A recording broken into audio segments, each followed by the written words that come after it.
B, diminishes the institutional authority of Parliament or the Speaker. C, undermines public confidence in the discipline, unity, or dignity of Parliament. Or D, brings Parliament into disrepute before state organs or external bodies.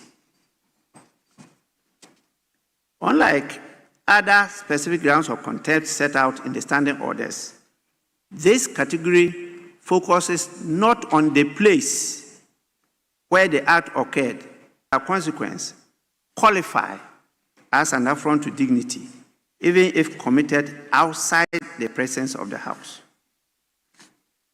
Democratic experience across the world teaches that institutions endure not by their formal design alone, but by the conduct of those entrusted with them. The strength of this, but in the consistent respect members accord to its decisions and processes. Honorable members, having reviewed the complaint, the standing orders, and the governing principles, I am satisfied that the matter raised prima facie implicates the dignity and institutional integrity of this House. Pursuant to Order 34.1, I therefore refer the matter, the complaint lodged by the Honourable Member for Bawku Central and a majority leader to the Committee on Privileges and Immunities for examination, inquiry, investigation, and report to the House. The committee is directed to 1. Ascertain the relevant facts given and by the Honourable Member concerned of the ECOWAS Parliament. 3. Determine whether the conduct, if established, constitutes contempt of Parliament or a breach of privilege under Orders 30 and 31A. And 4. Make appropriate recommendations to the House for its consideration. In conclusion, honourable members, whatever our political differences, the authority of Parliament rests on a shared commitment to respect its decisions and uphold the integrity of its processes. Allegations that a member has disregarded a decision of this House must therefore be examined with fairness, constitutional fidelity, and a clear regard for the institutional independence of Parliament. I urge the committee to discharge its mandate with diligence, impartiality, and decorum, ensuring that all parties are given a fair hearing. Until the committee completes its inquiry and response to the House, and reports to the House, I advise honourable members to refrain from public commentary on this matter in order to preserve the dignity and unity of this august House. I thank all of you for your attention, and I pray that discipline will prevail in this matter. Thank you so much.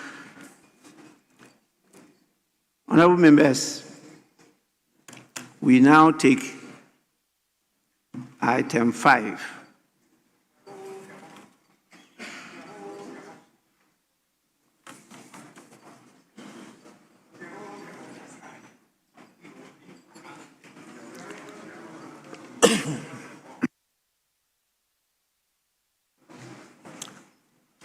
Correction of votes and proceedings and official report.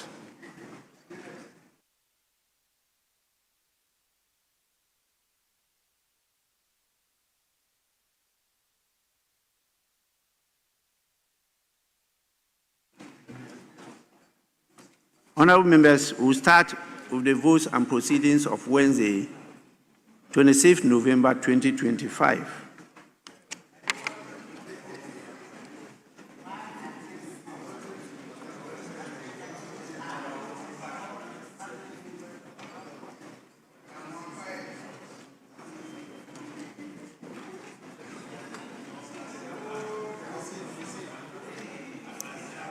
Page 1, page 2, page 3,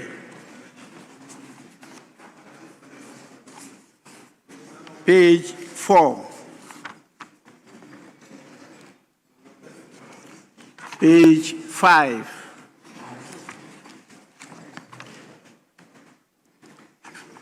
page 6,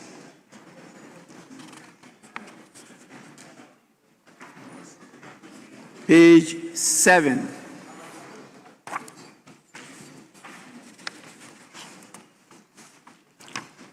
page 8, sorry, page 7.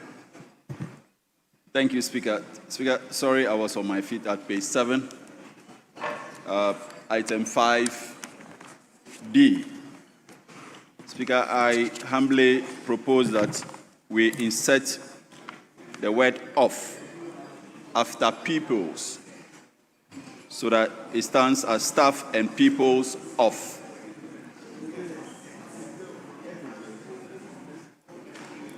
No, D.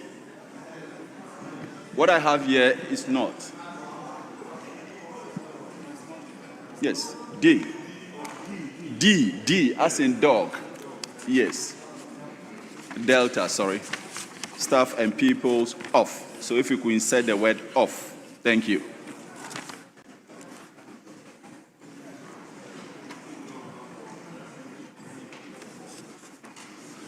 Yes, table office, take note of that. 7. Yes, please. Mr. Speaker, yesterday I was present, but I've been marked absent. Page 1. Page 1. Page 1. 1, yeah.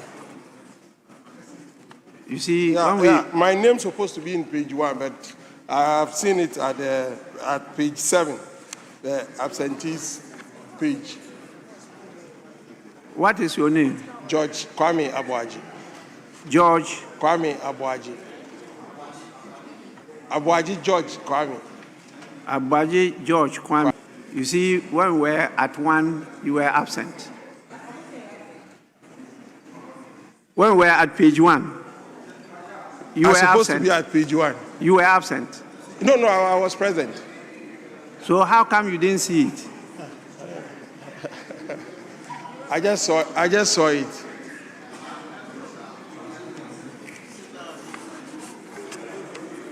Table office, kindly cross-check your records. And if what he says is true, sorry, yes, is it page 8? Added to the list of those who were absent yesterday. But I was conspicuously here from beginning to the end yesterday. Number 11, Dixon Chredua. How do you know it was inadvertence? Because I was here from beginning to the end, so I assume he's always punctual.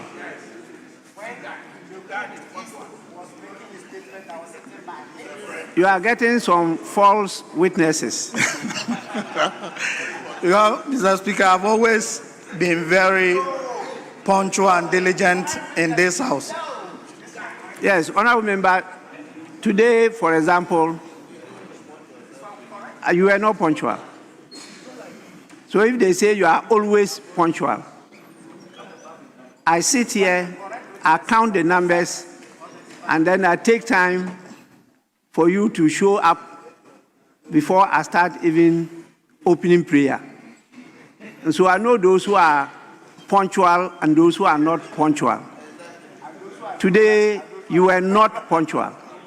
Mr. Speaker, I was here until 12:30 when proceedings were not starting. I ran to the hearing of the Youth and Sports our committee budget hearing. So I was here even before. So, Right Honorable Speaker, I've always been very punctual, except that when you came in, I had dashed to the committee hearing. But when I saw you, We started today. The time we started today. yes, Honorable Speaker, I was monitoring. So the moment you came in, The question is, you don't know the time we started today. At the time of saying the prayer, I was in, Mr. Speaker. I said, you don't know the time we started today. Mr. Speaker, no, I didn't check. That's sufficient. Table office, please cross-check your records Thank you, Right and Honorable do the Speaker. right thing. Page 10. Page 10. Yes, please. Speaker, with respect, I think I have an observation on page 9, item 10, the last but one line. If we could insert speaker after Honorable. Yes, table office, the part in italics. Insert after deputy, page 10.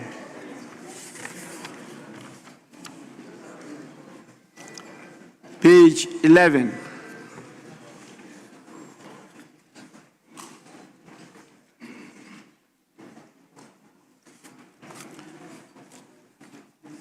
Honorable members, in the absence of any further corrections, the votes and proceedings of the 22nd sitting dated Wednesday, 26th November 2025,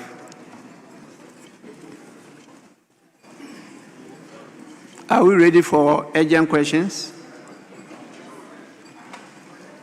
Yes, Majority Chief Whip.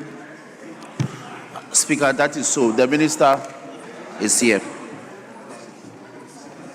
Sorry. Honorable members, we take item 6, urgent questions. Mr. Speaker,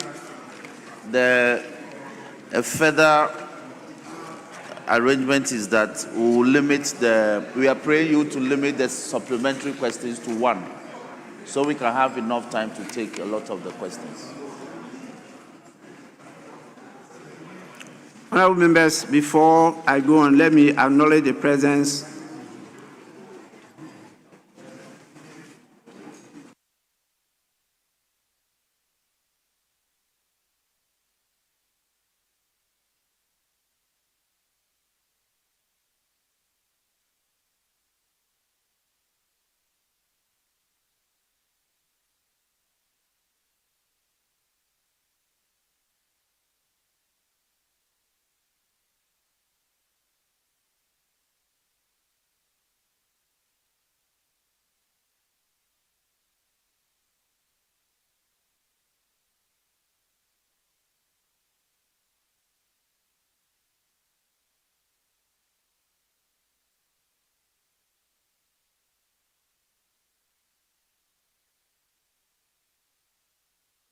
questions while some things are sorted out.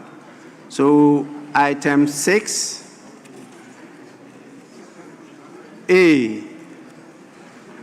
the urgent question stands in the name of Mr. Patrick Yabuama, Member of Parliament for Okaukwe Central.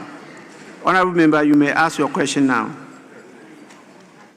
Thank you very much, Mr. Speaker. Mr. Speaker, I rise to ask the Minister for Education what measures the ministry is implementing to finance the upcoming end of academic year examination in public basic schools and prevent the charging of exams fees. Thank you. Yes, Minister. Speaker, let me thank you for the opportunity. Preventing charging of exam fees by persons, as was asked by the Honorable Patrick Buama. And Mr. Speaker, to put it in context, examination is assessment and is within the remit of the West Africa Examination Council. And Mr. Speaker, we recognize the right of every child and person to have the right to equal educational opportunities and facilities. And with a view to achieving the full realization of that right, we are reminded that basic education remains free, compulsory, and available to all. It's regrettable that since the implementation of the 1992 Constitution, 30 years on, Ghana has not been able to attain free, compulsory, universal basic education. We would need the support of this House to ensure that every Ghanaian child gets educated so that our national literacy rate can improve. Korea today is boasting of a national literacy population of 98%. Ghana is still around 78% with wide disparities. Mr. Speaker, government pays this through the capitation grant, which is used as a key instrument to actualize Article 25(1) of the Constitution. Mr. Speaker, 72,765,850 have so far been disbursed as capitation grant for 2024-2025, benefiting some 6,154,953 learners across the country. Mr. Speaker, the capitation grant for the first term of 2025-2026 first term has been processed for release. Measures to address unauthorized charging of fees. The Director General of the GES have issued a directive banning all such charges, and circulars are being sent and regular reminders are being sent to all GS institutions. Mr. Speaker, the Ministry of Education and GS deploy monitoring teams for audit, inspection, and randomized spot checks. GS establish reporting timelines and other mechanisms, including PTA meetings and suggestion boxes. The ministry remains committed to eliminating financial barriers at the basic level of education. So there's no problem with it. Capitation grants have been paid and it covers examination fees. So no parent or child is required to pay for any examination fee. If any head teacher or teacher is caught, they will be sanctioned and sanctioned in accordance with the GS standards. Thank you, Mr. Speaker.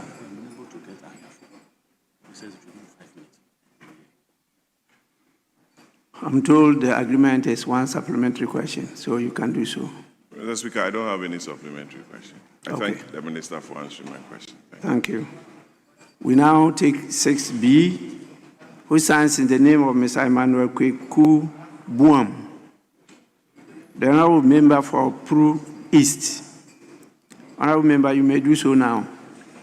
Thank you very much, Honourable Speaker.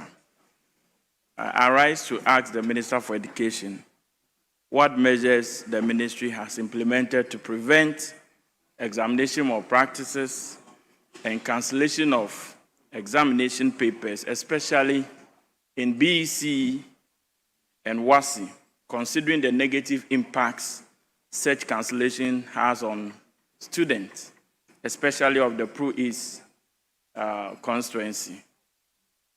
Thank you. Minister.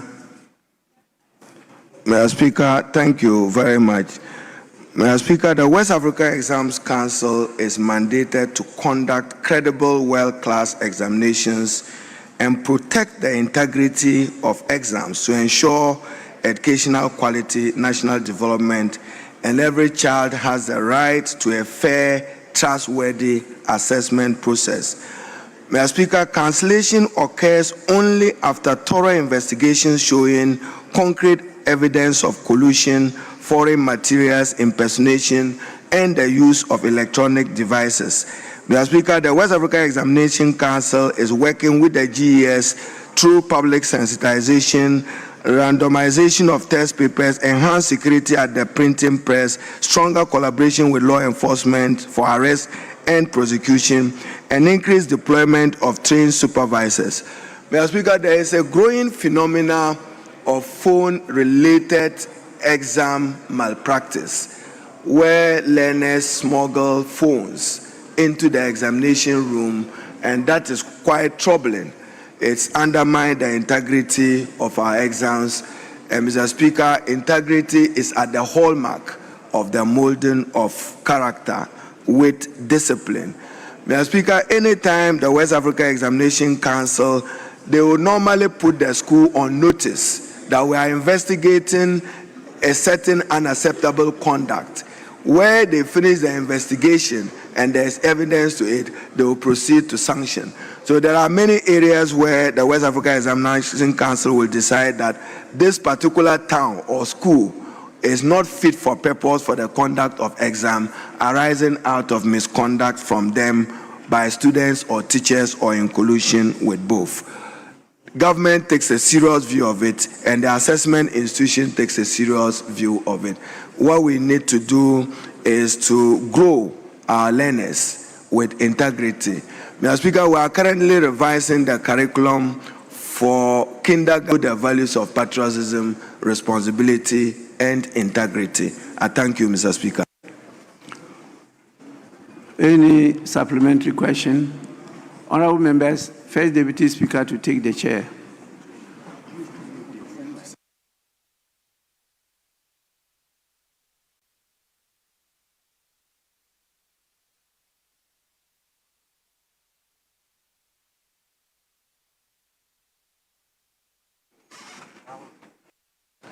Yes. Honorable Minister, are you done with the... Yes, supplementary question, please. Any supplement? The minister. Yes. It is certain that a lot of these malpractices are related to mobile phones. Mr. Speaker, to interest you to know that Bono region and Ahafo region, between 2021 and 2024, Honorable member asks a supplementary question. Happened to mention for these regions, as most of them are affected. Is there any specific intervention? Yes, Honorable Minister. Mr. Speaker, the ministry does not interfere with the work of the West Africa Exams Council. As I stated, it's an assessment institution, independent, autonomous. They are expected to uphold the highest level of integrity and ensure that they safeguard it. But Mr. Speaker, as I indicated, normally, after the conduct of exams through marking, they would alert the institutions that we are investigating some behavior or conduct. When they are satisfied that that behavior may have resulted in an examination malpractice, they will proceed to sanction it. Mr. Speaker, I currently have a proposal in my office that we should deploy CCTV cameras at the examination centers. We are looking at the cost of it and our capacity to be able to do that. But, Mr. Speaker, what is important is, as I said, learners must grow and learn with hard work and with integrity. I thank you. Any further supplementary? Thank you, Mr. Speaker. I'm okay. Thank you. Thank you. Yes. Mr. Speaker, we agreed at conclave that a sponsor of a question will have only supplementary, so we can have enough time. Very well. To take the rest. Very well. Yes, Honorable J. Asamoah. Mr. Speaker, thank the Minister for his response to the exam malpractices. Mr. Speaker, I want to know from the Honorable Minister, to improve on this, how is the ministry working to collaborate with WAEC so that we can also introduce the serialization and digitization of our exams to help curb down this exam malpractices? Thank you very much, Honorable Minister.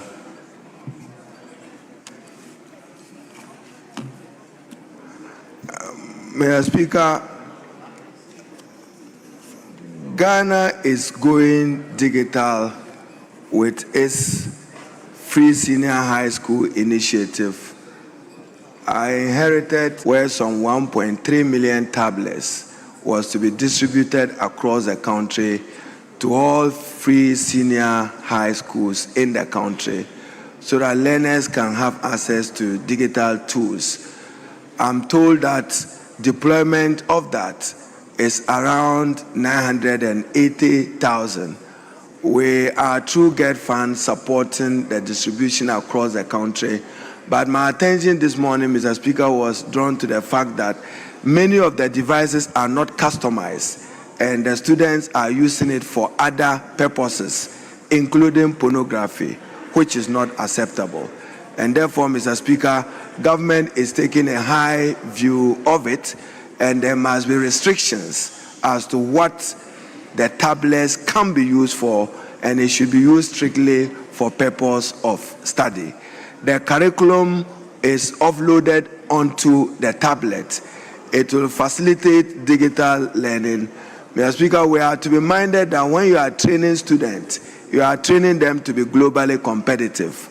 And therefore, we have to take investment in digital skills and digital technology and its deployment much more seriously with increased investment. I thank you. Thank you very much, Honorable Minister. Can we move to question numbered 6C, standing in the name of Honorable Charles Forson, Member of Parliament for Tema Central. Thank you, Mr. Speaker. Mr. Speaker, I rise to ask the Minister for Education the steps that the ministry is taking to curb the use of fake educational credentials such as PhD within the system. Thank you. Honorable Minister. Mr. Speaker, the Ghana Tertiary Education Commission, GTEC, is mandated by Section 84D of the Education Regulatory Bodies Act 2020, Act 1023, to regulate the use of higher education nomenclature and titles, including emeritus, professors, doctors, chartered, and related terms.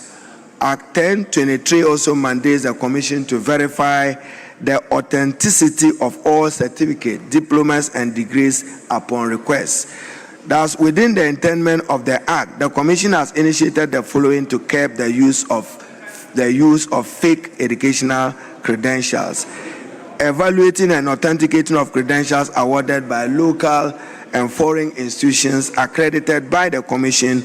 The Commission has issued a press statement warning the public against the use of the fake credentials. Following the above, persons authenticity of their credentials. Also, the public is called upon to refer doubtful qualifications to the Commission for evaluation and for action. But Mr. Speaker, if Professor Azuma Nelson ends his professor by way of boxing, and then informally you want to say that you are taking his professor title from boxing, who judges that, Mr. Speaker? I leave it to the public. Yeah, thank you. Any supplementary? Thank you, Mr. Minister. But I further wish to ask, we should take certain steps to cure that, because we have situations where persons with fake quack certificates come into the house and other... But the question is on steps taken. Yes, I'm following up respectfully, Mr. Speaker. So, what is the question? Thank you, Mr. Speaker. Mr. Speaker, how is the ministry supporting GTEC? Because GTEC only names and shame. What steps? We need to, there should be certain primitive actions which will serve as deterrent. That is what I'm asking the minister. Very well. Minister, you have the floor. Mr. Speaker, as minister, mine is policy. I don't interfere with the regulatory mandate or authority of any institution. GTEC has every power and the option to take legal action where necessary. The Director General is doing his utmost best, and he has the support of the law. Thank you.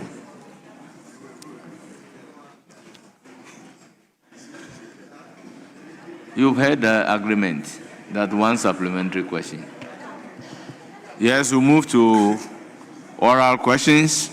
Question numbered 179, standing in the name of Honorable Alfred Ni Kote Ashi, Member of Parliament for Ododio constituency. Honorable Member, you have the floor. Gentlemen. Mr. Speaker, I'm grateful for the opportunity once again. Mr. Speaker, I rise to ask the Minister for Education on an update on the stalled Simpe School project in Ododio and the reasons for the delay. Thank you, Mr. Speaker. Yes, Honorable Minister.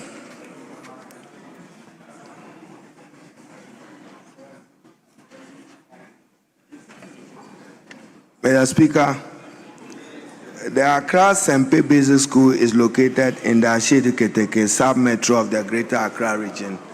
The school currently occupying a temporary structure on the premises of the Freeman Methodist Church has a total enrollment of 454 learners comprising 235 boys, 219 girls, and a staff strength of 20. The condition of the school deteriorated significantly, resulting in learners undertaking teaching and learning activities in temporary structures. As a result of this, the Accra Metropolitan Assembly deemed it necessary to initiate the construction of a 3-story 18-unit classroom block to address the growing school-age population in the constituency and to improve educational infrastructure. Mr. Speaker, this intervention was undertaken to replace the deteriorated facility and ensure safe learning environment for the people and respond to increasing enrollment within the constituency. Mr. Speaker, the construction of the 3-story 18-unit classroom block is not a GET-funded project. However, the ministry has assessed the situation and will engage the AMA and GET fund to ensure its completion. Mr. Speaker, currently there are about 5,000 schools under trace still in the country, and we need to up our investment in basic education at age 80. Therefore, it is a policy decision of government to increase investment in basic education. Accordingly, as was announced by the Honorable Minister for Finance, will be built across the country at a number of primary schools. I thank you. Honorable Member, any supplementary question? Honorable Speaker, I have confidence in the Minister's intervention, so I'll end it here. Thank you. Very well. This is a consensus-specific question. We'll move to question number 218, standing in the name of Fred Che Asamoah, Member of Parliament for Ofinsu North. You have the floor. Thank you, Mr. Speaker. I rise to ask the Minister for Education the steps being implemented to ensure prompt payment of the 2025 book and research allowance to members of the teachers' unions. Yes, Honorable Minister. Mr. Speaker, the book and research allowance was introduced in public universities with its intended purpose work, also serve as a statutory entitlement and essential resource for advancing research, teaching, and knowledge sharing. The ministry, in collaboration with the Ministry of Finance and GTEC, the Ghana Tertiary Education Commission, has instituted tertiary institutions. Mr. Speaker, last year the burden of government on book and research allowance was in the region of some 260 million. This year it has ballooned to 610 million. We needed them to call off their strike and give government some 2 weeks to respond to their demand. It's only a matter of evaluating technically whether one, they deserve it or not. But Mr. Speaker, one of the important issues which emerged in our meeting is that as part of their condition, and you have an MA, and you agree with GTEC that the standard is MPhil, government, apart from the transitional period, will work to what has been agreed by the parties, which include that if the requirement is that have an MPhil, it should be an MPhil. But we'll have a transition period for those of them with MA who have served in those institutions. A number of them are complaining about vehicles. Some of them are using vehicles as old as 18 years. And that university lecturers normally is a computation of the exchange rate, which is the determination of the Honorable Minister for Finance. I've called on CITAC to call off their strike, because in the event that we pay them, we cannot compensate for the time period loss whilst they are not in class. And they must deal with government in good faith, have faith in government. But Mr. Speaker, it's important to add that these outstanding allowances date back to 2022. I thank you, Mr. Speaker. Thank you so much. Yes, supplementary question. Thank you, Mr. Speaker. A copy of it had the notice of industrial action as a result of this book and research allowance. In July this year, I had put in this question. So, Mr. Speaker, my follow-up question to the Honorable Minister: what other measures are you putting in place to reduce the waiting time and the anxiety that boils up with our teacher unions so we can improve on our educational system? Thank you, Honorable Minister. Mr. Speaker, the Ministry and Government remains committed to strengthening the research environment in our public tertiary institutions, and we are concerned and working to improve their welfare and conditions of service in order to advance higher education. Our core policy as government is to emphasize access, relevance, and quality at the higher education level. And, Mr. Speaker, our stakeholders, we need to engage more on how to address to improve the quality of teaching and research and innovation in our public universities. Mr. Speaker, as you may recall, the President promised to establish the National Research Fund. That has been established, a board has been constituted, a chief executive appointed, and the President will launch it early next year. And it will be given adequate resources to support research within the public universities. Mr. Speaker, last year, to support research in the public universities, we incorporated in the GET Fund formula 5 localists instead of wanting to travel abroad. It is still available, and interest applicants may go through the Ghana Tertiary Education Commission and their institutions. I thank you. Honourable members, let's move to question number 219, standing in the name of Honourable Collins Adoman Komensa, Efija Kwabre North Constituency. You have the floor. Thank you, Mr. Speaker. I rise to ask the Minister of Education when the GET Fund sponsored classroom. Minister.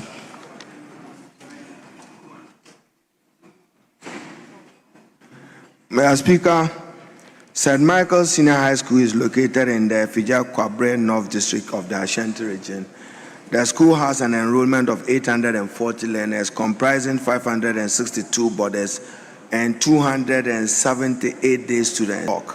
The project was awarded to MESES contract sum of 1.2 million and being supervised by MESES Amalgamated Group. Work on the project stands at 70% completion. The project, Mr. Speaker, forms part of the several uncompleted GET Fund projects across the country.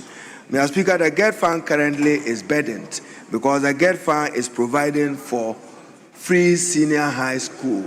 Feeding alone stands formed by may dilute the GET Fund not to be able to undertake its traditional role and function and mandate of providing for infra.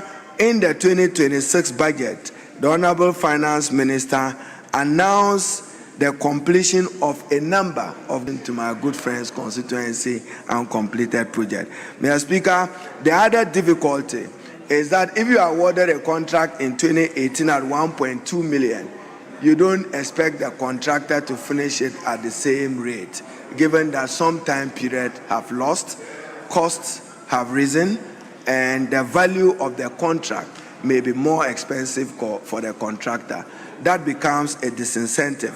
Mr. Speaker, government is working to convert about 30 category C schools to B and about 10 to 20 category B schools to C, and then expand infrastructure in the category A schools. Mr. Speaker, I'm told that if you go to PRESEC, the old boys who are here, even assembly, they have to go to assembly in batches. And Fansipin was in my office this morning to announce their 155th anniversary and to invite His Excellency President Mahama to be associated with it.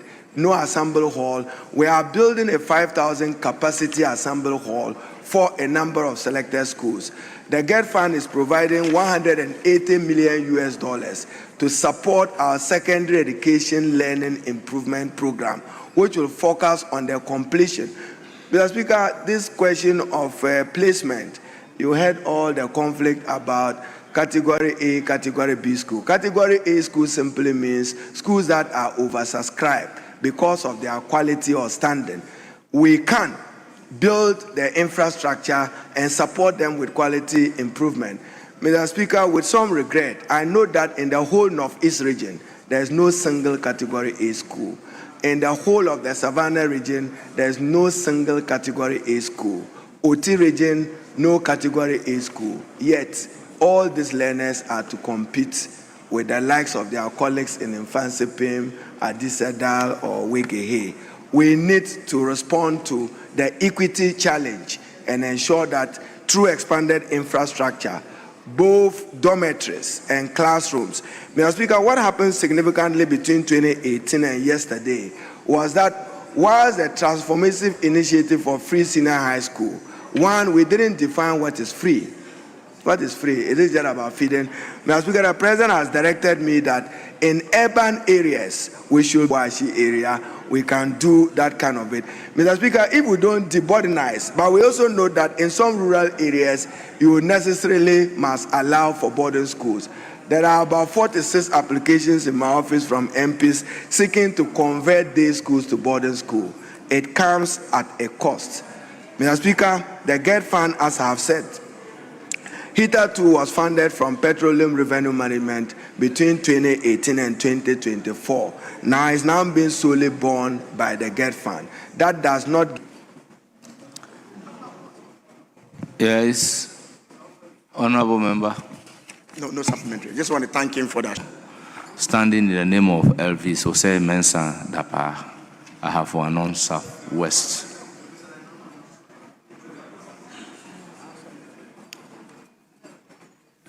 Thank you, Mr. Speaker. I rise to ask the Minister for Education about the stance of the ministry on the refusal of the chairman of the National Democratic Congress and prepared educational facility, that's my Council Methodist KG block, as well as the suitable interventions being implemented to ensure that the school children are not further deprived. So as we wait for him to come and speak.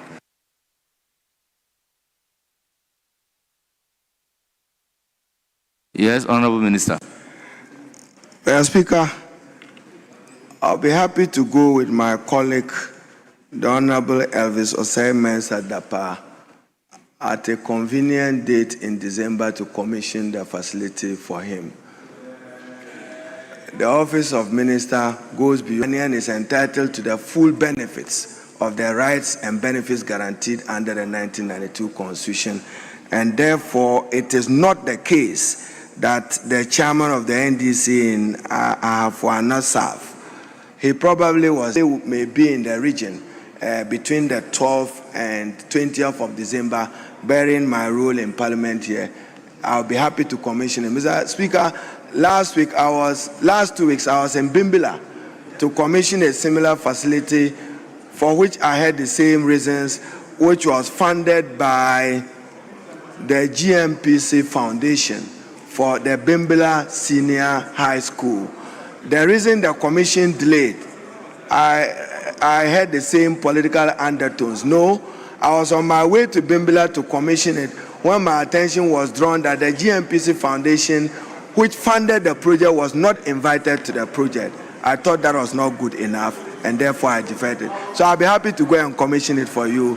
Don't be too worried and concerned about any chairman standing your way. Thank you. Yes.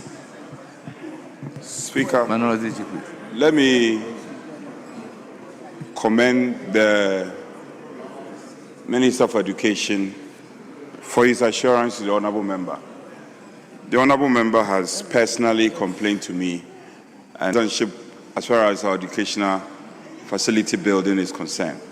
So I want to urge the Minister to honor his words and ensure that, and I know you are a man of honor, this matter is resolved ASAP, for it not to degenerate into unnecessary partisan colors.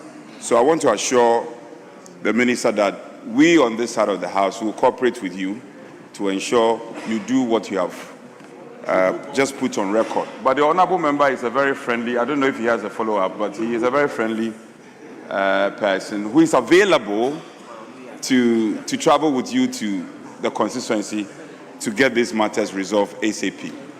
I thank you, Speaker. Honourable member, do you have a follow-up question?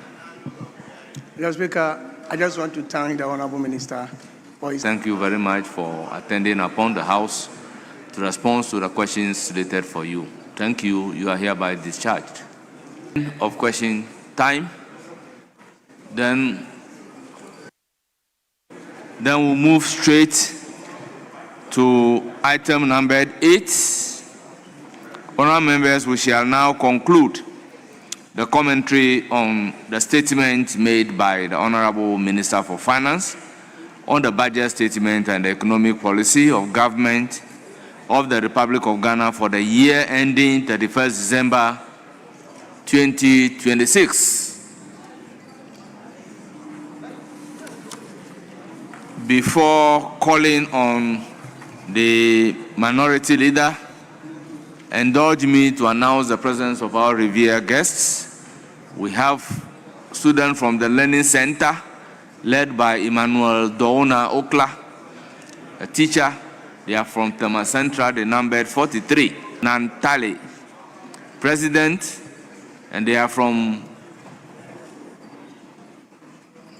is it Huawei? They numbered 18. The minister, the member of parliament is there able to attend to you. Honourable members, I have the pleasure to introduce to you Honourable Dr. the Chairman of the African Cooperation Committee of the Egyptian, accompanied by His Excellency Wael Fati, Egyptian Ambassador to Ghana.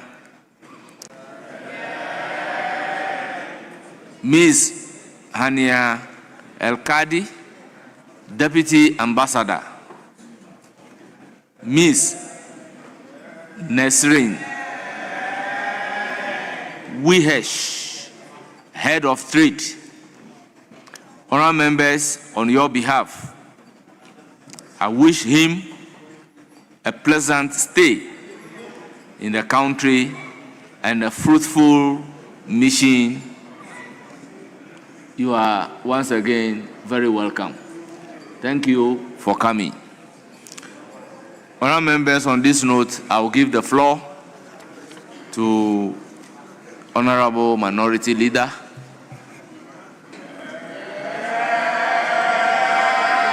You have the floor.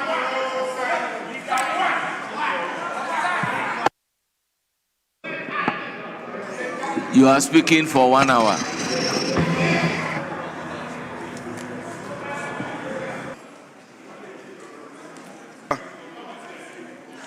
Let me thank you for the opportunity of the minority caucus as we draw the curtains down on this important matter. Mr. Speaker, permit me to proceed verses 12 to 28. Mr. Speaker, it provides that some men rushed into the upper chamber of Daniel's home and found him praying and pleading before his God. Then they went to remind the king about the prohibition. Did you to you, O king, order to the decree you issued?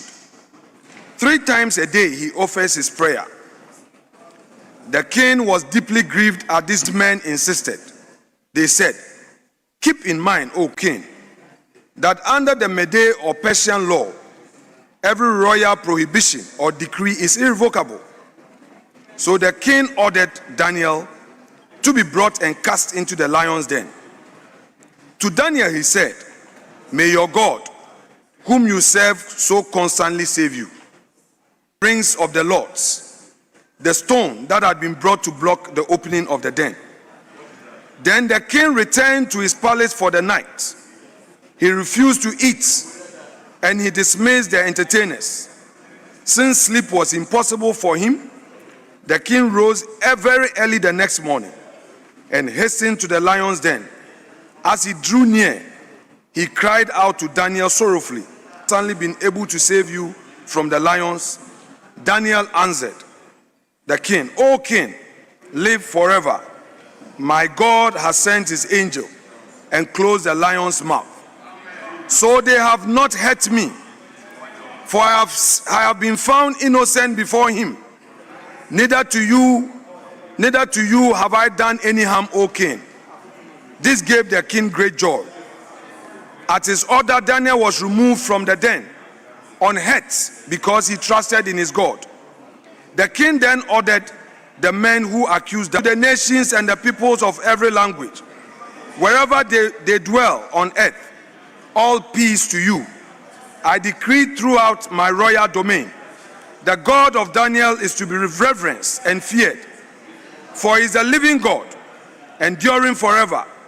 His kingdom shall not be destroyed, and his dominion shall be without end. He is a deliverer and a savior, working signs and wonders in the heaven and on earth. And he delivered Daniel from the lion's power. Mr. Speaker,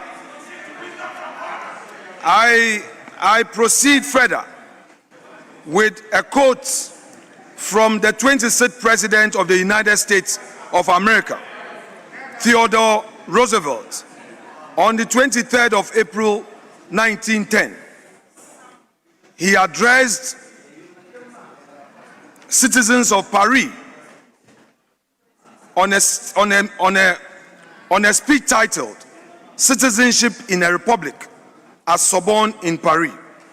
Mr. Speaker, this was during his post-presidential tour of Europe. In veritable words, he reminded the world of one enduring truth.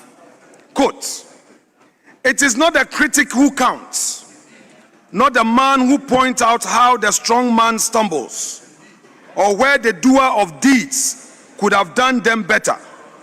The credit belongs to the man who is actually in the arena, whose face is marred by dust and sweat and blood, who strives valiantly, who errs, who comes short again and again, because there is no effort without error and shortcoming, but who does actually strive to do the deeds, who knows great enthusiasms, the great devotions, who spends himself in a worthy cause, who at the best knows in the end the triumph of high achievements, and who at the worst, if he fails, at the least fails while doing greatly, so that his place shall never be with those cold and timid." Mr. Speaker, I want to urge my colleagues in the minority that although we work,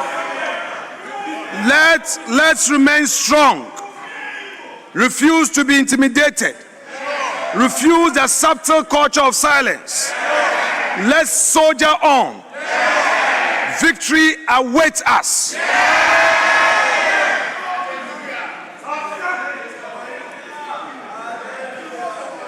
Mr. Speaker, the old wise saying reminds us that rising to eminence by merit, you live respected and die regretted. On this note, and with a heavy heart but clear duty, I come before you, Mr. Speaker, having defended budget in good times and reforms in difficult ones. I have stood on both sides of this aisle. I have seen government rise and fall and witnessed both the best of our democracy and sometimes it's worse.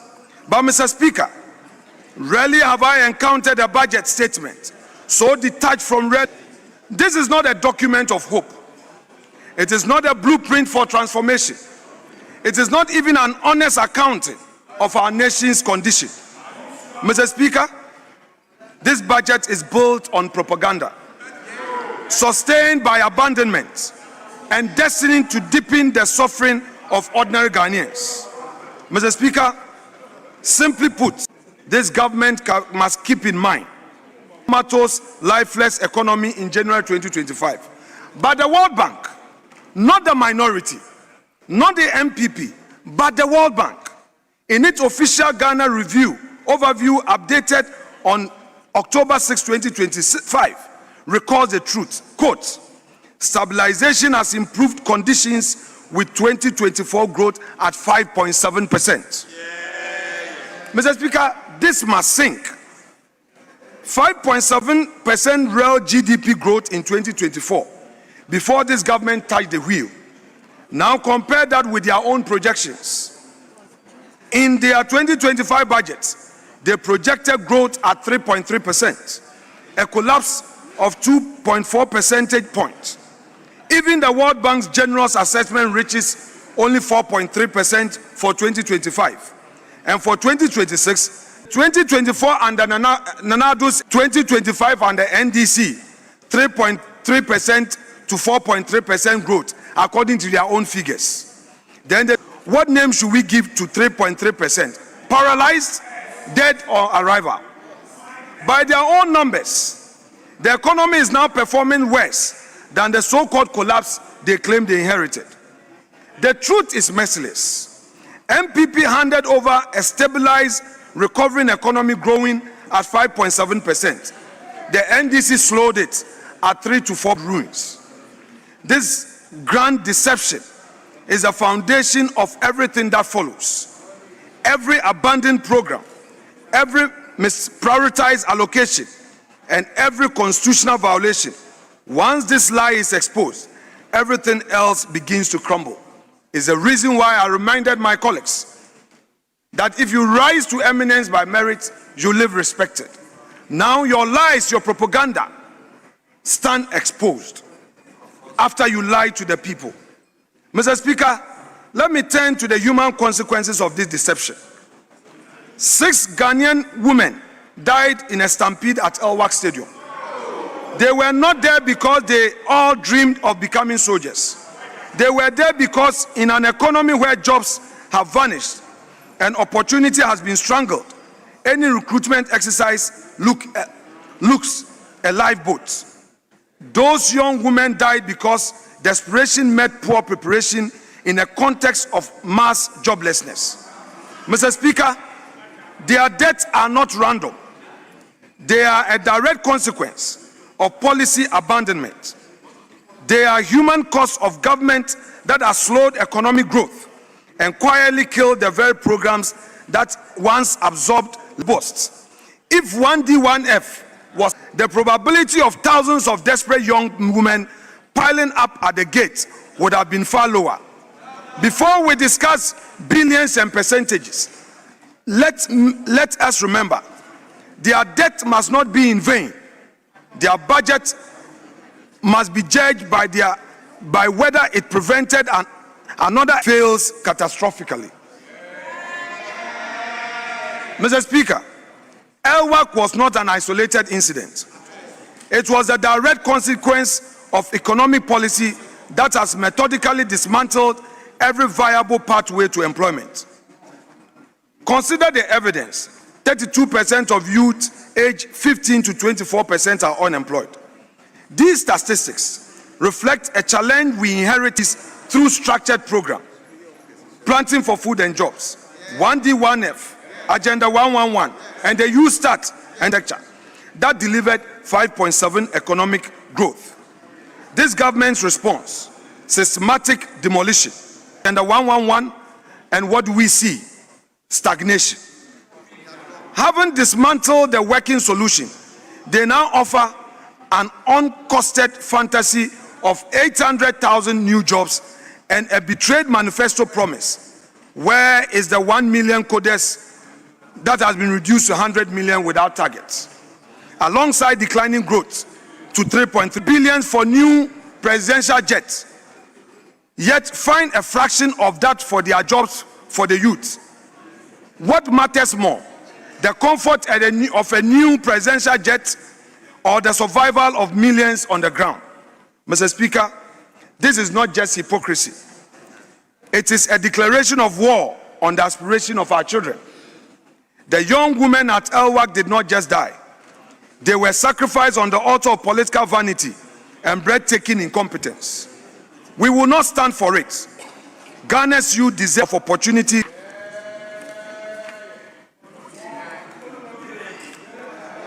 Mr. Speaker, let me now turn to the budget itself. This budget, Mr. Speaker, this budget is a cut and paste budget. When we say the successes of Nana Addo government is as a result of solid foundation laid by his administration, the NDC start to fight. But look at pages 74, 75 to 76, paragraphs 519 to 533. It is a complete cut and paste budget. They claim we have a ministry for works and housing with all the 60 ministers, with all the appointees in cabinet to parliament that they themselves have not defined as part of the ministries. Mr. Speaker, how can you, at paragraph 519, claim that there's a ministry of railway development? How can you, at paragraph 528, say that Ministry of Sanitation and Water Resources? And then where was the deputy minister who could have paid attention to these details and dotted the I's? In the list, this document might be withdrawn and a new budget brought before Parliament. Parliament will not accept this cut and paste budget, and all the things you have in there are things that you pulled from the previous budget and pasted them. Where is the Ministry for Railway and Development? Mr. Speaker, our friends have been exposed. A lazy attitude in preparation of a national document for Parliament. How could it have been a mistake? This is not a mistake. This is incompetence. This is clear that you did not prepare the budget with due diligence. Else you won't come and tell us Ministry for Works and Housing to use the courts and other means together with your numbers to get all of us out of this chamber. We will still protest and scrutinize you outside of this chamber. Mr. Speaker, at paragraph 33, page 5 of the budget, this is what they say. That, Mr. Speaker, the year 2025 has unfolded against a backdrop of deepening global uncertainty, heightened trade disputes, persistent geopolitical tensions, and uneven monetary tightening across major economies have hampered, damaged global confidence and investment flows. Mr. Speaker, these are the words of the finance minister. Since when, Mr. Speaker, did global economic uncertainties affect the economy of Ghana? When you were in opposition, you failed to accept that global economic challenges had effects on Ghana. Today, in presenting your national budget, you are blaming global uncertainties as happened now, that this is not a group of principled political leaders, but a group of convenience political leaders. Each day in government, they change their positions. They change authority as and when it pleases them. Mr. Speaker, we will hold them to account, we will expose them, we will scrutinize every move of them, even if they use subtle ways to reduce our numbers, even if we are left with one in this chamber. Mr. Speaker, 2, all the way to 905. This government claims that GMPC, whether or not GMPC can undertake major exploration, especially drilling in the Volta Basin, will such drastically reduce funding. And then, Mr. Speaker, they claim that we as a country, we are going to generate our own power. This power that we are going to generate, have you first dealt with the inefficiencies in the system? Because, Mr. Speaker, currently there is excess capacity. The take or pay agreement we have, using future savings to do that, is it another scandal in waiting? Mr. Speaker, if the majority and its government do not avail themselves for the minority, as few as we are, with our might and intellect to scrutinize you, you may go down in history as the most corrupt government in the history of Ghana. Avail yourselves and let us scrutinize you. Mr. Speaker, look at ECOWAS, the ECOWAS sub-regional growth. Mr. Speaker, table 4, page 8 of the budget. Clearly, table 4 explains why the mighty minority says that this budget is growthless, jobless, and hopeless. Mr. Speaker, perhaps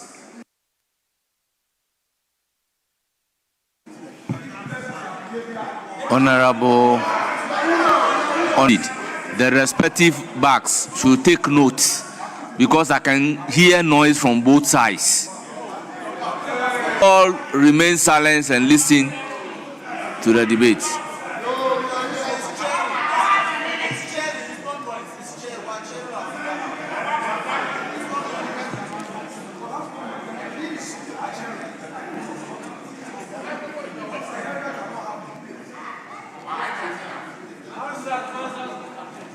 Please continue. Thank you. ECOWAS is nothing good to write home about.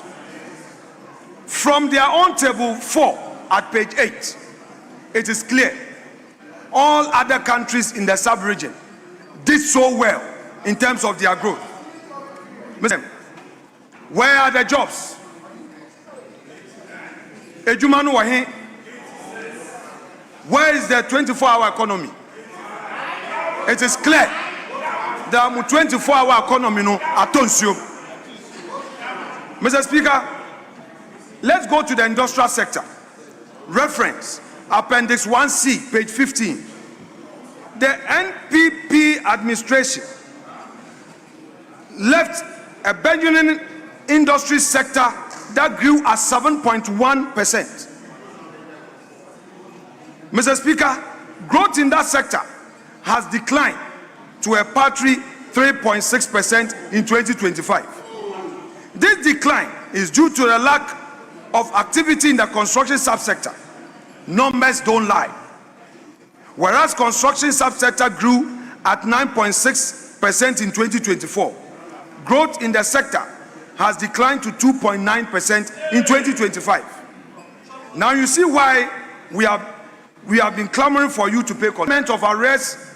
Old contractors means they have to move away from sites. Most road projects initiated have been abandoned. Agenda 111 have been abandoned. Contract construction is the bedrock of the industrial sector. A lot of Ghanaians get their daily bread when construction booms. You cannot profess a certain big push agenda and not pay hard-working contractors. You cannot profess big push agenda and whilst projects started by the previous government is stalled. Mr. Speaker, the NDC administration must learn 111, continue the numerous projects in the educational sector, complete the bypass on the Accra-Kumasi Road, complete the Kaswa-Winneba Road, finish the Adenta-Dodowa Road, finish the Tamapampram stretch, complete the Swami interchange, and finish the PTC interchange. Mr. Speaker, the NPP administration under Nana Akufo-Addo has a record of over 13,000 kilometers of road. Mr. Speaker, the 13,000 kilometers road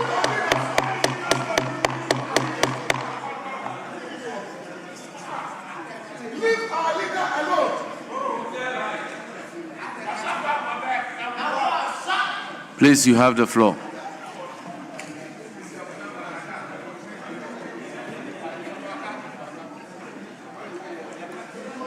Mr. Speaker, the 13,000 kilometer plus road construction under the Nana Addo government, Mr. Speaker, can never be matched by this administration. Mr. Speaker, now let's look at revenue, fiscal performance. May I refer them to Appendix 2A at page 154 of the budget. Mr. Speaker, in presenting the budgets in March 2025, the minister projected total revenues and grants of 224.93 billion, representing 16.1% of GDP. Mr. Speaker, the minority told the NDC to stop the voodoo forecasting because it was unachievable and that the figures were cooked just to make the budget look good. Mr. Speaker, unperturbed in the mid-year budget review, they presented a further revised revenue and grants upwards to 229.9 billion, representing 16.4% of GDP. Again, we warn them to desist, and his government have finally revised the end-year projected revenue and grant to 226.4 billion, a whooping 3.5 billion difference. Is this competence? Incompetence. Mr. Speaker, the bizarre aspect of all of this is that they disregarded the full facts and figures. They programmed to rake in 162.6 billion in the first 9 months of the year. And this programming was done significantly in July. You were able to only get 11.1%. What are you hiding from the Ghanaian people? How can you raise 72 billion in 3 months when you only had 154 billion in 9 months? You can project big revenue, but actual performance would expose you. I repeat, you can project big revenue, but actual performance will expose you. Mr. Speaker, a word to the wise is enough. Now, Mr. Speaker, let us look at expenditure. Expenditure as the presidency has ballooned billion cedis. The deputy minister can shake his head, but I wish he could state this for the record. Perhaps he doesn't know what is contained in the budget. Perhaps he doesn't know what is contained in the budget. We, the mighty minority, have read the budget in full, and we know the details. Mr. Speaker, they fail to the presidency alone, women banking sector, that they cannot deceive the Ghanaian people. I refer them to Appendix 4A of page 174 of the budget. Mr. Speaker, they claim that they are providing 401 million are the things I'm going to tell the Ghanaian people. Per Act 930, there's supposed to be a minimum capital requirement for opening a bank, establishing a bank. If you say you are providing 400 million to establish the women banking, what money are you going to use to provide the loans? Mr. Speaker, in the 2025 budget, you did nothing about the women banking. Now you are providing for 400 million to establish a bank. What are you going to give out as loans? Again, you have deceived the women of 5-8 for economy plus our economy. So what? Okay, Mr. Speaker, the people of Ghana are asking the NDC 2025, 2026, even 2025, we can forgive you because you are just come. But what about 2026? What to create employment? Mr. Speaker, at ECG, even where you had an opportunity to use electricity tariffs as an incentive to develop this 24-hour economy, you failed. This year alone, but how do you, without introducing reforms, burden the ordinary Ghanaian diesel bought at the pump? What have you done? You claim that you are taking away e-levy, yet in the dead of night, you introduce the Dumsor levy, you introduce 18% electricity tariffs, and in the same vein, you claim that you are going to provide an incentive for economic growth and for businesses to work all night. What a hypocrisy. What a double standard. What an unprincipled government. Mr. Speaker, this government claims that it is going to develop Ghana. I want to ask a simple question. What have you provided for agriculture? Go through the budget on agriculture. You abandon the planting for food and jobs. You are rather giving more money to the gold board and abandoning our farmers.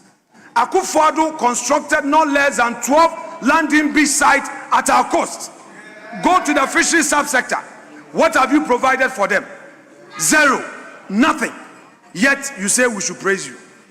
All the monies you have provided for giving to Galamsey activities through Gold Board, are you making a distinction between regularly mined gold and illicit gold?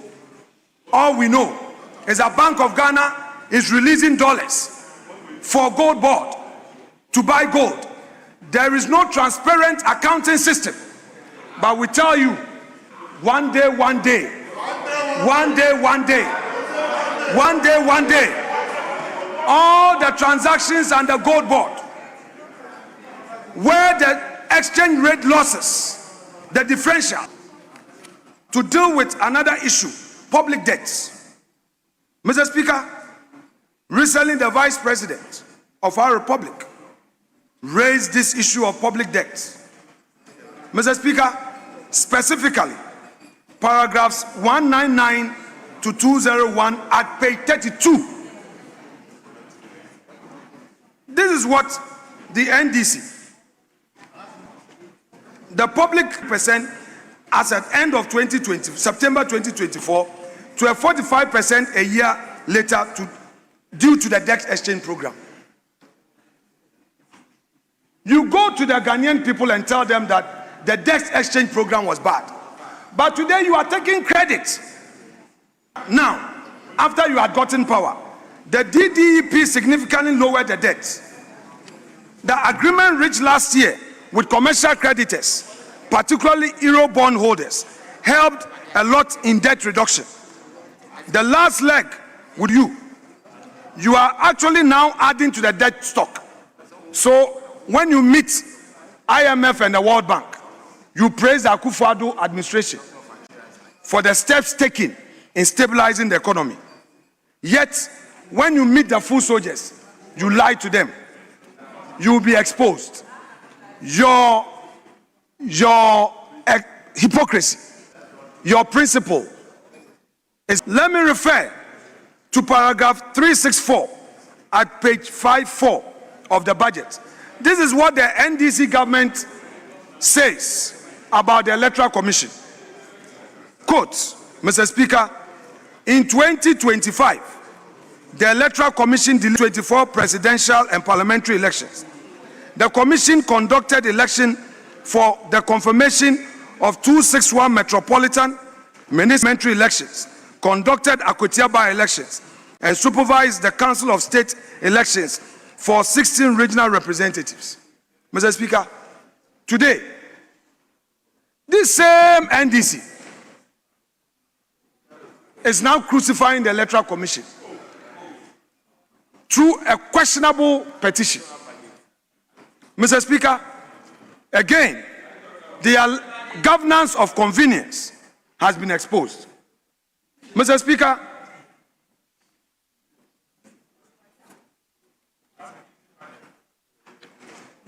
we thought they will come around with a new idea. Mr. Speaker, Omubaye, Omasem ni say Ghana anajo ombenye adwuma ye wo dokra obetumi adwan. Omo say na MPP abreso omo de ba ya na yesema ye nje omo tax no say adwuma ni nyine collapse. Enkane no na omo a omo ye adwuma ewo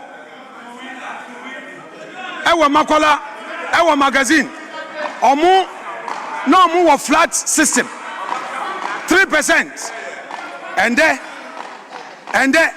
omo atwani nyina mu 3% no nanka enkane no small scale businesses no anu nso omo ye no omo atwamu by the rules.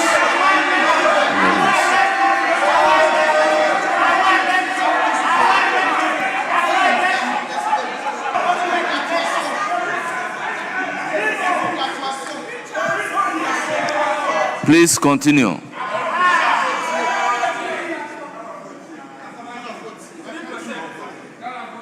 Speaker, Ghana etie. Enti abeka no kra no. Mr. Speaker, Mrs. Subio. And omubaye electricity bua kosro. Who koto petrol 1 liter bi omojo 1 Ghana cedi. Koto petrol omojo 1 Ghana. Ba omubaye yenya ye ni tua. Eye sikedi enkwa. Waiver and yet $10 million. $10 million. And como dia chatata. One company, $10 million. Mr. Speaker, meanwhile, $10 million way. In Quebec, dia ye mpuntu juma. Awe enkra bebre. Mr. Speaker, instead of granting tax waiver to one company of $10.4 million, that money could have been used to construct. They chose convenience. Mr. Speaker, the year of Wokrani said, almost your koto aeroplane kasie ediamo mampeni so friend to kwine. Now what shall and so and Kolani here Juma aye. And almost your koto aeroplane. I'm on paying something way. Mr. Speaker, the NDC, when agriculture stops absorbing labor, when factories stop hiring, when construction sites shut down, young people go somewhere. Too many, they are going into illegal mining. Our rivers are turning brown. Our forests disappearing. Our cocoa farms are being destroyed. Communities are being poisoned. Yet in this budget, no bold, well-funded alternative livelihood program is being initiated. Mr. Speaker, let me go to the gold board. This government has surrendered to the Galamsey. Let me even make it graver. This government has become its enabler. In this budget, government announces a gold board purchase, announces a gold board to purchase gold from small-scale miners. But Mr. Speaker, recently, Professor Adai warned us that the gold board will become a state laundering mechanism for Galamsey gold. They are not fighting illegal mining. The NDC government, through Gold Board, is rather financing it. This is giving it state endorsement. So all that they do, claiming that NIMO is out there to enforce, is falsehood. Today, members of NIMO are getting hurt, shot at, dying needlessly. This is a country that lost 8 innocent souls, including top 2 ministers, on their way to a program fighting illegal mining. 8 lives, 2 ministers, all in service of the fight against Galamsey. And yet their own government is today demonstrating neither the seriousness nor the commitment necessary to defeat illegal mining. Instead, it has set up a gold board to buy gold it cannot trace, from miners it cannot verify, in a system designed for complicity rather than enforcement. This is horrifying. This is a betrayal of those 8 souls. It is a betrayal of every soldier risking their life. It is a betrayal of every Ghanaian who wants cleaner water and future for their children. If this government cannot trace the gold, it must not buy the gold.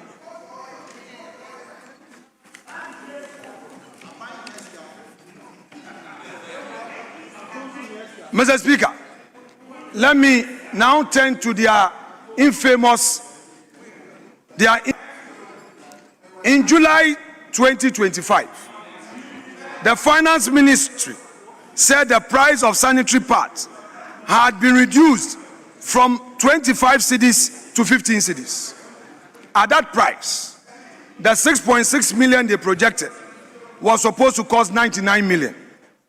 Yet in 2026 budget statement, the Education Ministry is stated to have spent 45 cedis per pad, totaling 292 million cedis. So how come the 15 cedis per pad now rose to 45 cedis per pad? Mr. Speaker, the gap between 292 million and 99 million is 193 million cedis. Mr. Speaker, this raises serious questions. This is a huge scandal with a large amount of 193 million. Come clean and explain this to the people of Ghana. Us. You cannot satisfy, add a presiding officer to it to crush the minority. We will be loud, we will be clear, we will be bold and confront the misgovernance. Mr. Speaker, this 2026 budget must be rejected, not out of spite, but out of duty. Not to score points, but to defend the future. Not to win an argument, but to prevent another LWAC. Not in defiance of the Constitution, but to defend it. Mr. Speaker, our friends appear clueless. Our friends appear not to understand the very mandate that has been given them by the people of Ghana. Every single thing they say, they do the opposite. Every single promise they make, they resolve. A question must be asked. Can they point to a single social intervention program since they assumed office in 2025 January? Can the NDC point to a single social intervention program that they have initiated since January 2025? Mr. Speaker, for the avoidance of doubt, when Ghanaian people mention free SHS, they know who Akufo-Addo. When the Ghanaian people mention health insurance, they know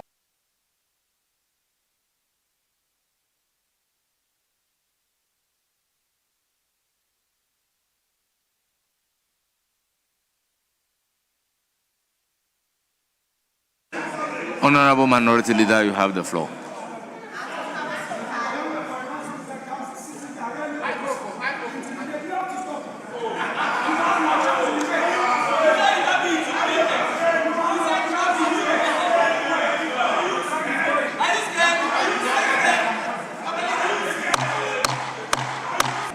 Honorable Member, why? You have the floor.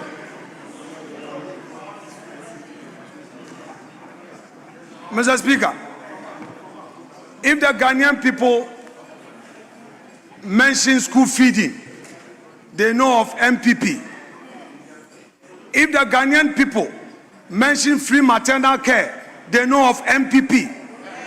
If the Ghanaian people mention health insurance policy, they know MPP. Mr. Speaker, public transport, investment in public transport, they even called it Kufuor bus. They know here of the almighty free SHS. They know of MPP. Mr. Speaker, but when the Ghanaian people mention a government that abandoned job creation and decided to buy an aeroplane for the president to fly in, they know of NDC. When the Ghanaian people mention leadership of deceit, hypocrisy, propaganda, they mention NDC. Mr. Speaker, when the people of Ghana mention of deceit in the implementation of one job, three shifts, they mention NDC. Mr. Speaker, when they mention the double standard government that said it frowns against tax waiver, yet comes into this chamber claiming that it is rather streamlining a contract signed by the previous government and grants a whooping $10.4 million to a single entity, they mention NDC. Mr. Speaker, I want to challenge the NDC. If indeed the Tata contract was that bad, go and cancel it. Go and cancel it. We don't want you to streamline it. Don't come and protect anybody. Go and cancel it. Come back to Parliament for the review of the resolution and cancel the contract. Cancel it. $10.4 million to one company. Mr. Speaker, our friends in the NDC, it appears that they got the power, they are dazed, they have lost control in just 12 months. Today, there are ministers who appeared in this chamber. Anytime we ask them, have you received your releases? They are unable to answer. I want each of the ministers to dare the minority their releases. The government could not even implement its own programs. Ministers were left idle, ministers were abandoned, ministers became redundant. For those who made themselves busy by always coming to this chamber, instead of being at their offices to execute government business. Because you are forcing. You are forcing. You are forcing. You are forcing the youth out of jobs. You are forcing to get 18% electricity tariffs. You are forcing to ensure that you create a new VAT basket to compel many of our small-scale businesses to get into many people out of jobs. It's not me, oh. It's Ato. It's Ato. Hey, Ato. Mr. Speaker, to conclude, even Parliament is given a paltry sum. Parliament has not been given sufficient allocation for its activities. Is it the government that cares? Must Parliament beg the government for its releases? Must government be begged for money to undertake its activities? Mr. Speaker, today, after succeeding in what I will call, the minority will call, judicial capture, they are on their way to ensuring, no matter the intimidation, we, the mighty minority, we would hold your feet, all your promises you made that you are unable to fulfill. We will not allow you to use propaganda to distract anybody. We will stay on course and hold you account to the very things you promised. Mr. Speaker, the finance minister was not here, but at the risk of being repetitive, Ghana Railway Development Authority, is there any railway ministry? Is there a works and housing ministry? Go and check page 74, page 75 to page 76. Finance minister, perhaps we may forgive you because you have an added responsibility at the defense ministry. Because they want you to buy the aircraft before you leave there. They want you to buy the presidential aircraft. Otherwise, why have they not appointed a new bureaucrat? The various budget go to cabinet. Did they read over this budget? Finance minister, this has never happened in the history of this country. You bring a budget of mistakes. Budget is compromised. We are going to achieve 74 billion in revenue, when over 9 months you could achieve nothing much. From all the submissions from this side of the house, having exposed all the inaccuracies in this budget, all the propaganda in this budget, including all the submissions I have made at this dispatch box, specifically on pages 74, 75, and 76, without delay, and let me use a legal terminology, withdraw this budget statement forthwith and go back and do the right thing. Mr. Speaker, I rest my case.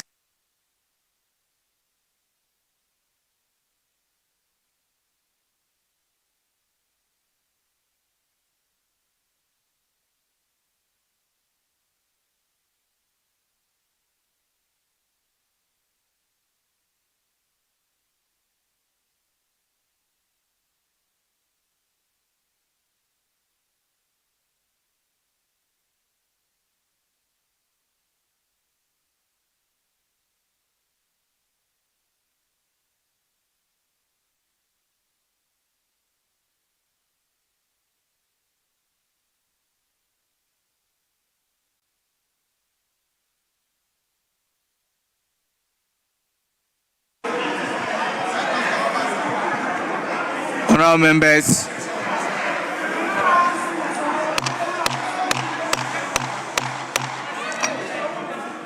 members, this is a house guided by rules. I will therefore refer to Standing Order 63, which has the marginal notes, language of proceedings. And I will want to read 63(1). The proceedings of Parliament shall ordinarily be conducted in English, except that a member may exercise the option to address the House in a local language if facilities exist in the House. Interpretation. Honourable members, in clear violation, English and Ga has been spoken by the minority leader, which substantially has not been translated into English. Accordingly, I will order and direct that all the three spoken words, all the Gans, which has not been translated into English, be expunged from the record as if it does not exist.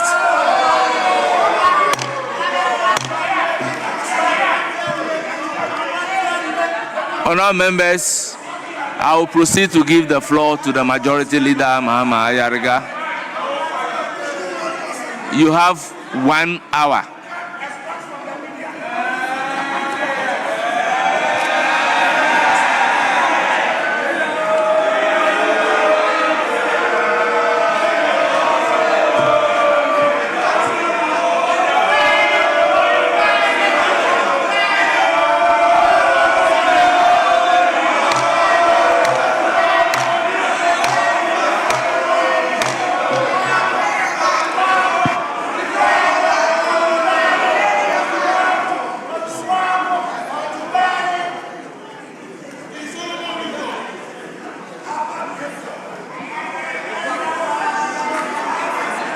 Majority Leader, you have the floor.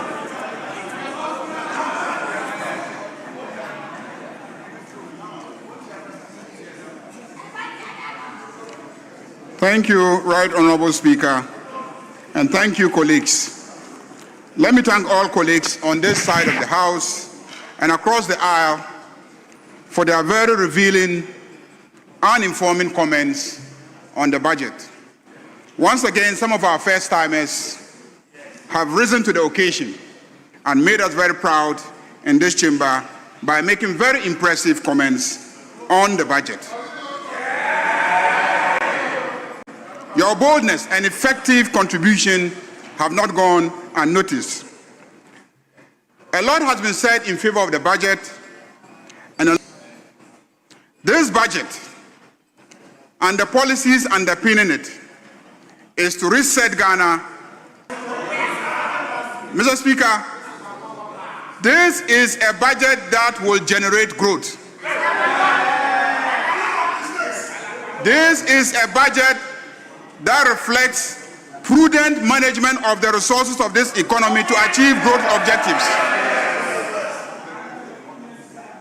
In 1 year,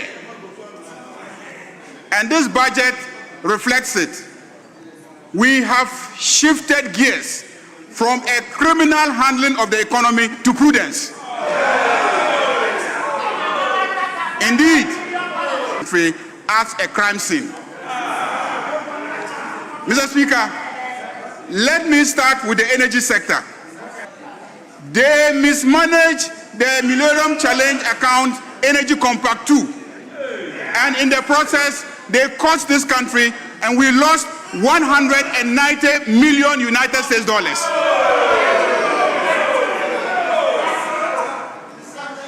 Mr. Speaker, by giving the distribution sector to a certain PDS which went and forged records in providing a payment guarantee. This is the record of the NPP in the management of the energy sector. Mr. Speaker, you want what is in the budget? You want what is in the budget? The situation at ECG is in the budget. Mr. Speaker, the recent container hold-up investigations report of the ECG reveals the mess at the ECG. Due to your negligence, demurrage of over 909. Mr. Speaker, corruption was at its height. Clearing contracts to the tune of 159 million was awarded. Mr. Speaker, a 127.6 million contract was awarded to a company which did not have customs house agent registration. Mr. Speaker, there was massive deviations in budget for procurement vis-a-vis actual procurements. 2024 planned procurement, and my friend opposite in 2024 at some point was chairman of ECG. 2024 planned procurement was 1.3 billion, but actual procurement was 6.8 billion. A deviation of negative all these contracts. Mr. Speaker, ECG owed power producers over 60 billion Ghana cedis. As of December 2024, ECG owed power producers over 60 billion Ghana cedis. The energy sector as a whole owed over 1.46 billion United States dollars. That is over 20.8 billion Ghana cedis. You stand here and you ask us, when is 24-hour economy starting? 24-hour economy will start when we have cleared the mess at ECG and we have created a 24-hour energy system. Mr. Speaker, what is the NDC management of the energy sector? What does the budget say? Mr. Speaker, the budget says that the energy sector has been better managed. Migrated all non-strategic state-owned facilities to prepaid metering systems. We are reintroducing private sector participation in power distribution without a PDS scandal. A second gas processing plant is being developed to save Ghana an annual expenditure of $350 million on liquid fuels to power generators. We are managing the energy sector more efficiently. With this project, Mr. Speaker, the second gas processing plant will save Ghana $481 million in forex every year. And Mr. Speaker, for those who are asking where are the jobs, when we construct the second gas processing plant, we will create 1,500 new direct and indirect jobs for the youth. Mr. Speaker, we renegotiated the IP